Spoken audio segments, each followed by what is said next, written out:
Alright, with everything going on drop testing striker fired guns, I decided to do this with my 509.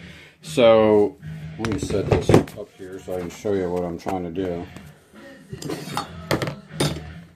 Use my coffee to hold my phone up. Alright, so 509, I have this unloaded, because I do carry this every day, but I unloaded it for the purposes of this test. No magazine, chamber's clear. I started out just kind of hammering it on the bench here fairly hard, and what I'm doing is seeing, like when the FN fires, it's similar to a Glock if you're not familiar. When the trigger breaks, it's going to stay in that rearward position. As far as the trigger moving, that's obviously not testing the striker falling off of the sear, but if it did do that internally without the trigger moving, then you would end up with the dead trigger like this, instead of the dry fire click that you're used to. So I couldn't get it to malfunction or do anything improper doing this. Sorry about that, I hit the bench so hard my camera shut off on my phone.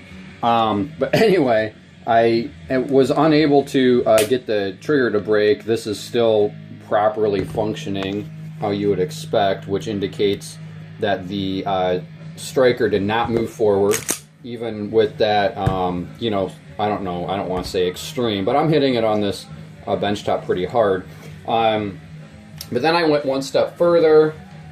Just figure out how I can get this on camera. So I do have just the little foam shot pad here on the concrete floor. The floor is concrete underneath that.